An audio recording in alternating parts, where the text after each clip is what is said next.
You are listening to I Am Refocused Radio with your host, Shemaya Reed. This show is designed to inspire you to live your purpose and regain your focus. And now, here's your host, Shemaya Reed. Hey, welcome to I Am Refocused Radio. We are here once again, and today we have a special guest. Today we're going to talk to Dr. Michael Jaquith, and he is a PhD chemist who left a corporate world, and now he helps men everywhere to discover how to live a more meaningful and fulfilling life. And first and foremost, I want to say welcome to the show, sir. How are you doing today? I'm doing awesome. Shemaya, it's awesome to be here. Thank you so much for having me. And before we move forward, I just want to make sure your last name is Jaquith. Is that correct? Jaquith, it's a tough one. Almost nobody gets it right. You did an excellent job. Well, I appreciate that, sir. You do a lot of great things for men out there. And just real quick, you can go to CatholicLifeCoachForMen.com. Let's learn about how you started this journey and how were you inspired to do this kind of service? You know, it's so interesting, the story. I started off in this broken home, divorced parents, dad in jail. And I said, that's it. I'm going to do something different with my life. And so I worked my way through school. I get this Ivy League PhD, and I go off and I start doing this big corporate level job, right? And yeah, sure. There's some nice benefits for doing that. But I found little bit by little bit, as I'm going through the corporate world, it just starts eating my soul away. And the part I loved best was when I got to work with people. Let me just share you a quick little story to kind of highlight, I think, maybe what set me off in this journey. When I was given my first team, I was promoted relatively quickly. I get this brand new team, 4 people, direct reports. It's great, I think, for about the first year of having this team. And then my boss calls me aside one day and says, Michael, we got to talk. And I say, okay, sure. It's about some new data results, whatever. He's like, no. He pulls me into a room and he says, Michael, every member of your team wants to leave because they can't stand working for you.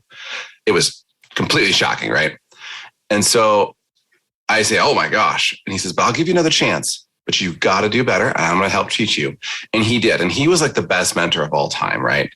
And it was so profound that 2 years after that, when I was hosting a combined meeting with some of those original 4 people present, one of them pulls me off to the side afterwards and says, Michael, I don't know what happened, but you're not the same person you were 2 years ago when I wanted to leave. So I got to find out what happened to you.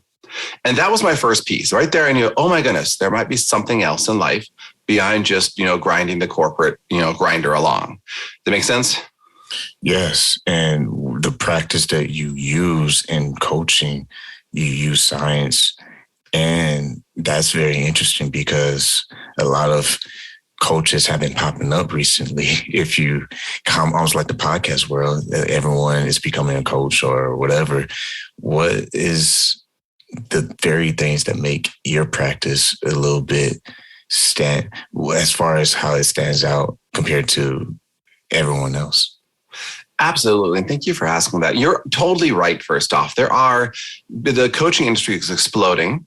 And number one, it's a little easy to point and say, oh, there's so many new coaches. But also, I think the demand has never been higher.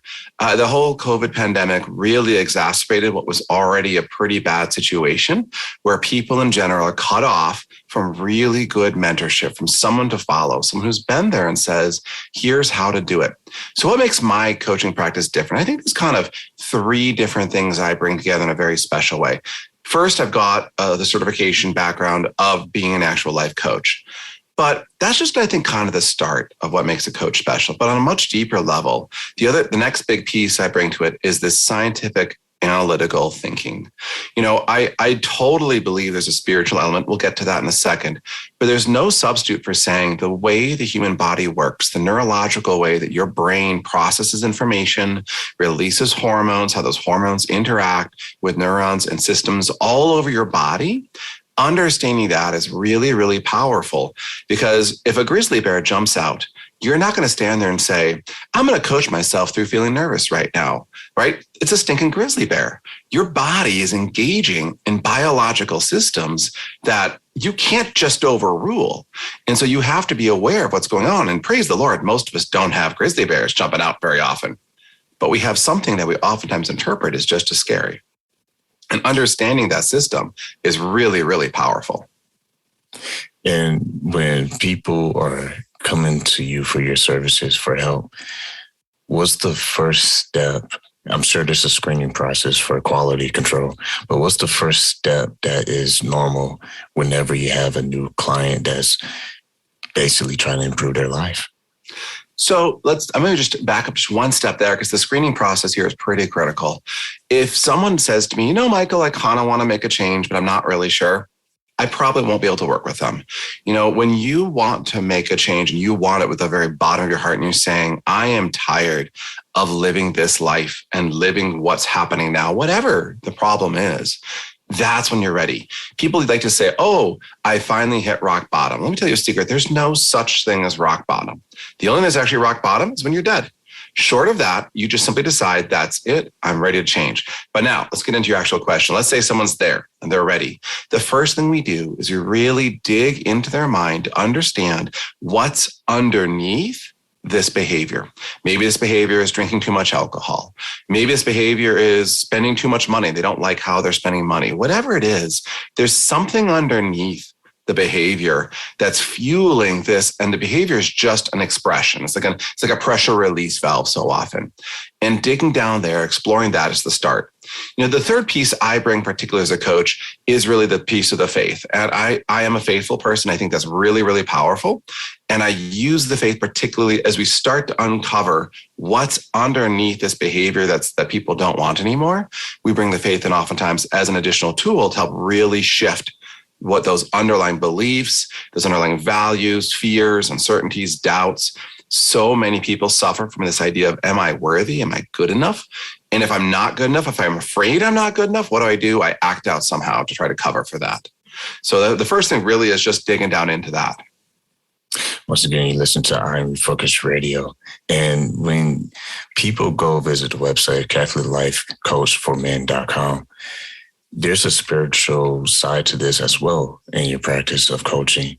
Can you explain to the audience the spiritual side and how that plays a pivotal role in how you render your services? Absolutely. And thank you so much for asking that. I think everybody these days is slowly coming to admit that we as a human being have a spiritual dimension. When Nietzsche declared the famous words, God is dead, he wasn't saying those in a sense of triumph, but rather in a sense of mourning, because he didn't know what would happen to the human person without a spiritual component to their life. All right. Now, when we deny a spiritual component, it bursts out somewhere else, maybe in politics, maybe in something else that we're fanatical about. It comes out somewhere. But the truth is that spiritual part of our lives is fundamental to how we see and value the universe around us. And I have done coaching with clients before where there's not a spiritual component to the coaching. And by all means, coaching can be very, very powerful. But I promise you that when that spiritual element is included, the transformation, the healing power that is brought in through faith is just undeniable. One of the most clearly proven ways to solve alcohol addiction, in fact, the only way that definitively solves alcohol addiction, is a spiritual transformation. And the psychologists really push back hard against this data set for a while. And it can come in a lot of different ways. There's not one religion necessarily, but accessing that spiritual dimension is the only guaranteed way to actually solve deep addictions. It's why the 12 Steps program always include a spiritual or religious component, because that touches something deep inside of every human being. And no matter how hard we try to run from it, no matter how hard we try to pretend it doesn't exist, that piece of us is there. And when it's touched, when it's brought into the healing discussion, amazing things can happen. And with your coaching, is it phone calls? Is it Zoom calls? How does that process work for the individual? That kind of depends on the individual. Most of it's Zoom. I think it's helpful. When I'm talking to you, about 7% of the information that you get from me is from my words, only 7%. I think it's something like 30%-ish is from my tone of voice and my speed and my tempo. And something like 60%, 60-some% is from my body language. And if you want to have a deep human connection, the more layers you can include, and Zoom is no substitute, of course, for in-person interactions, but it's still better than nothing. And so most of it is Zoom because it makes a deeper connection. Because here's the real deal. If I'm coaching you, you have to trust me enough to go down somewhere that you're so afraid of that you've been avoiding that place, you've been running from that place, you've just completely shut it down as hard as possible because you don't want to look into that little nook of yourself. And so there's got to be a trust between a coach and a client to say, hey, we're going to look at this thing that you think might be really ugly about yourself, but I got you. And it's going to be okay. And no matter what we find down there, there's hope that you can get better. Does that make sense? Yes, that does. And with the clients that you have, is there an example or story that comes to mind with someone through their life experiences? You touched on them digging and finding the root cause. And I think that's great because whenever there's a problem, there is something causing that problem. What's the story that comes to mind of a client that you helped allow them to discover that so that they can move on and move forward from that? Well, it's really great. I, in general, don't discuss a lot of details with my client. There's one particular story that the client has given me permission to share some higher level details. And this is the one that comes to mind. There's a gentleman I worked with. He was about 30. He was single. He came from a very broken home as well. And he found himself going down the system of habits where he kept doing the minimal of everything. He didn't invest very well. He didn't try very hard at his job. He was just kind of drifting. He knew he wanted to get married, knew he wanted kids, but just couldn't seem to get himself to do it. And he didn't know why. He felt stuck and he felt trapped. And so what happened is we started talking. And so quickly, it became clear to me that he had this deep-seated belief that he was broken, that he wasn't good enough to be able to be worthy of making good money, to be worthy of finding a woman he loved to marry and to have children. And so he was sabotaging everything he deeply wanted because he was afraid deep down if he really put himself to the test, he would be found wanting and not good enough. And this fear was so pervasive, it had taken over almost every part of his life. He lived in a small apartment by himself, close to where his mother lived. A wonderful man, don't get me wrong, the heart of an angel, but he just kept consistently undercutting himself. And when I looked in his eyes and I asked him to go back to his childhood and look at some of what his father had told him, and he realized that the voice of his father from just childhood age was still present in his mind. And I said, that doesn't have to be true. He broke down weeping because it was so fundamental to his identity and sense, who am I?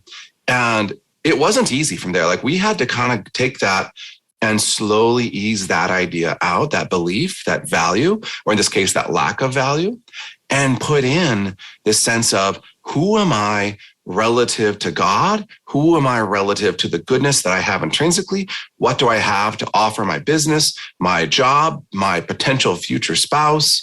And all of these start building it up from a different perspective. And he was like a man on fire. He left and he said to me, like, I feel like a whole new person. Like I'm going out. He had his agenda. He was going to go find his wife. And he wasn't going to rush into the first woman who said yes, of course, but he wanted to find the right one. But there's a passion in his eyes that was not there when we started. And it's so rewarding for me too, to see this sort of transformation.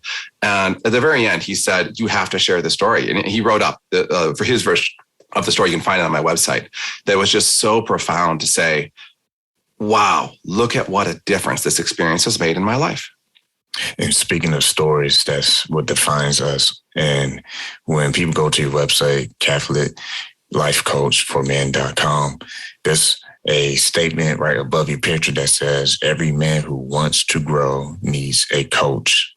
Meet yours. I think that's really a great thing to see and read because when you first read it, it's true. If you really want to grow, that means you're going to take action to whatever is going to be required because there's a prerequisite for everything that's going to, position you to go to the next level.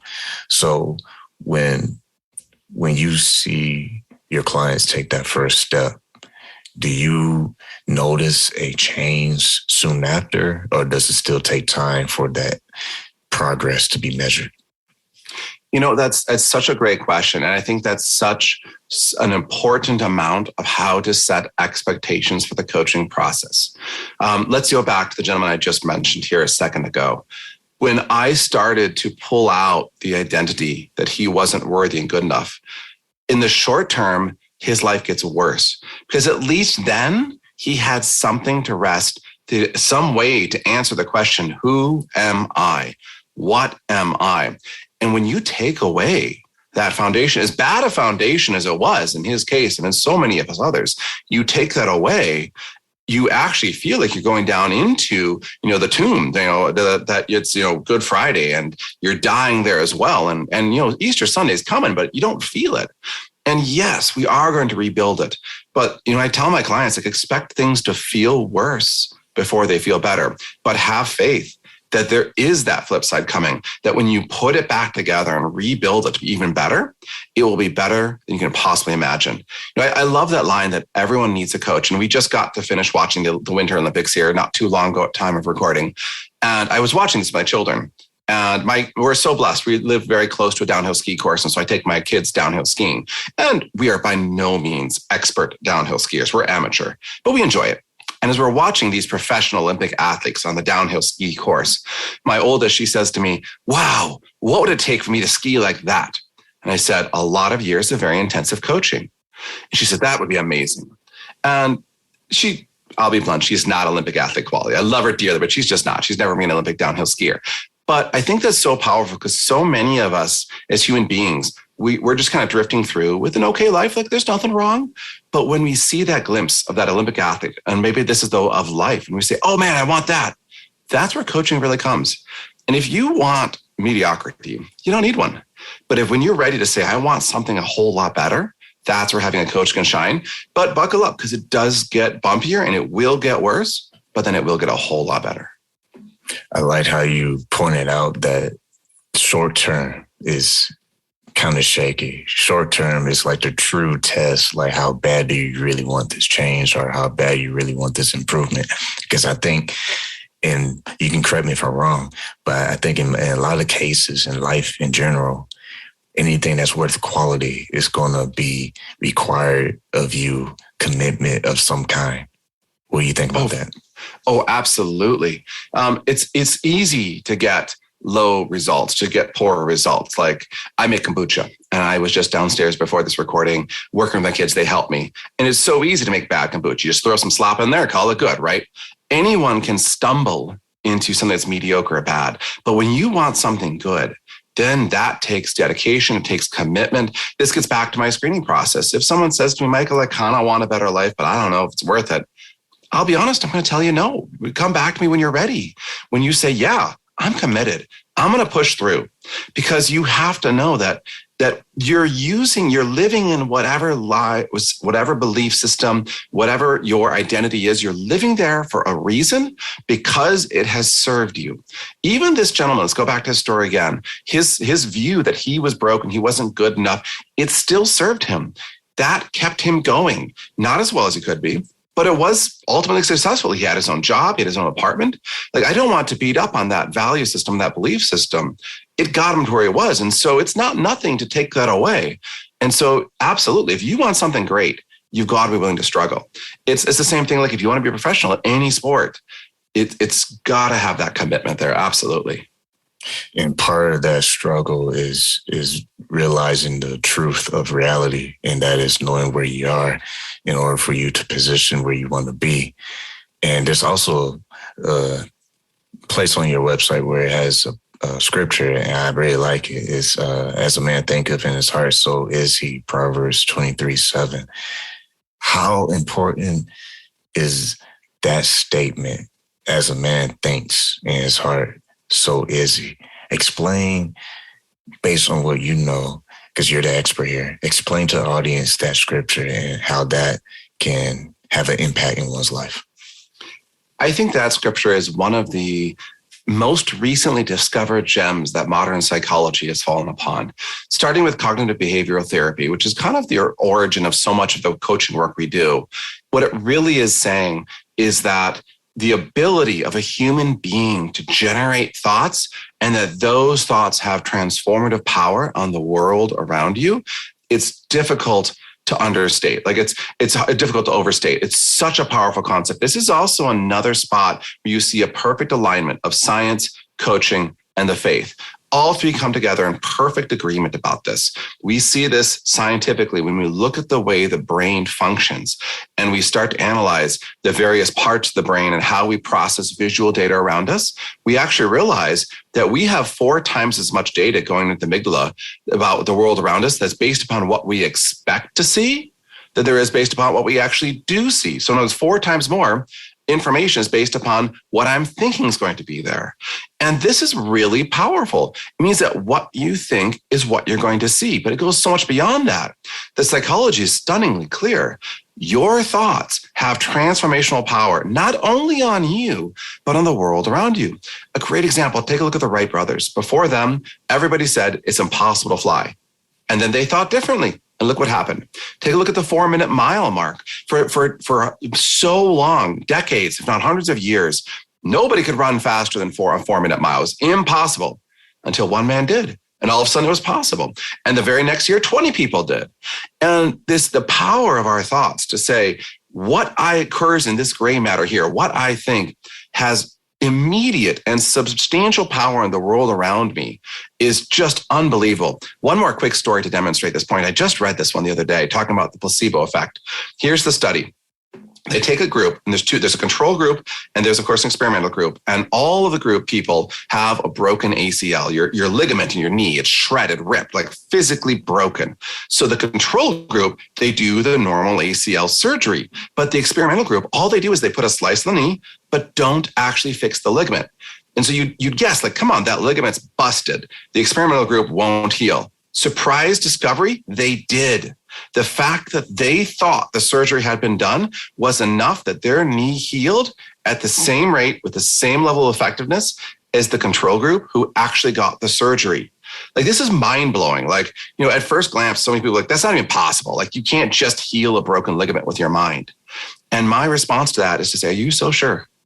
As we discover more and more about the creative power of our mind that was written about in the Old Testament, echoed again in the New Testament, rediscovered through psychology, and then affirmed through these careful scientific studies, don't be so sure that your thoughts aren't that powerful. Once again, true honor talking to Dr. Michael right here on I Am Refocused Radio. If you want to learn more about this information, you go to CatholicLifeCoachForMen.com. And before we let you go, got about 4 minutes left. When someone is listening to this episode right now, because we always have that mentality, if we can just get one person, change their mind, reach that one listener, that's what it's all about. If you had something you can say to that one person who's on the fence of, man, okay, I do need a coach. I can't do this on my own. I'm not an island. I need to reach out to have professional services, whatever. What would you say to that person generally, and how would you prep them to make that next move? Absolutely. And thank you so much for that opportunity. I hope someone does listen who takes this message to heart. And what I want to say is you are not alone. So often in this world with Facebook and social media, we see this fictitious story of everyone around us and all of our friends having all the adventures and the perfect lives and everything's a Kodak moment. And we look inside and we say, gosh, my life is nothing like that. I must be the only person who's so broken. I want to say no. Everybody's broken. Everybody's been there. The problems you face are not that different from what everyone else faces, and they can be changed. They can be fixed. If you feel broken, understand, number one, everybody does. But number two, in modern parlance, the word broken is normally a prequel to saying we're going to throw it away. I'm holding in my hands right now a pen. If this pen broke, I'd throw it in the trash can without a second thought.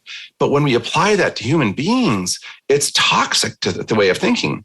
Instead, through most of time, when something's broken, we fix it. It becomes stronger. If you break a bone, when it heals, there's more bone present than before. It's actually stronger than before. And that is an option for you. If you're feeling broken, if you feel alone, go out there, take the risk, find a coach. It is so worth it. Find one that fits you. Look around and do the research. If you feel called to work with me for totally free, come to a schedule call. We'll talk about, see if it makes sense or not. And just take action because it's your life. You only get one of them. And that's correct. If you go right now or a little bit later after you're safely not listening to the show, if you happen to be driving or anything, go to CatholicLifeCoachForMen.com. You can schedule, I believe it's a 60-minute phone call. Yes, sir. And he has a nice little calendar. You can see the available days and you can make an appointment right now. So, man, first of all, thank you for taking time in your schedule for talking to I Am Refocused Radio today. But in closing, how can people stay in touch with you, and what's the next steps after they make that call?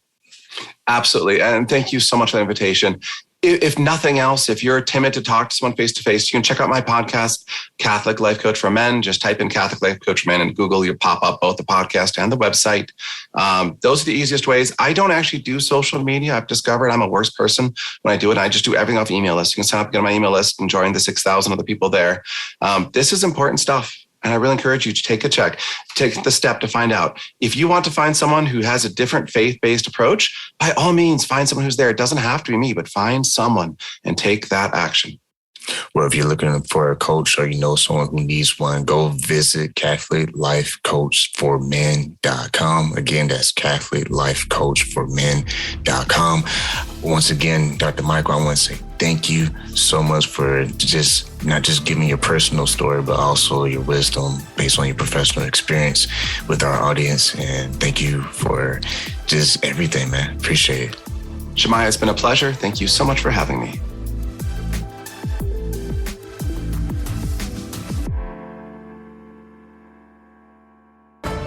I Am Refocused Radio is brought to you by Foo 4-Star and Holy Crab. Foo 4-Star is a family-owned Asian restaurant in San Antonio, Texas. We have been a local favorite for Asian cuisine for over 10 years. With nothing but full smiles and fast service, you'll be leaving satisfied. Come on in for some authentic Vietnamese food. Holy Crab is one-of-a-kind Cajun Creole-style seafood restaurant located in Universal City, Texas. We offer traditional seafood items as well as chicken and steak. We also offer seafood boils. Come give us a try. You won't be disappointed. You can find these two eateries in Universal City, Texas at 2921 Pat Booker Road.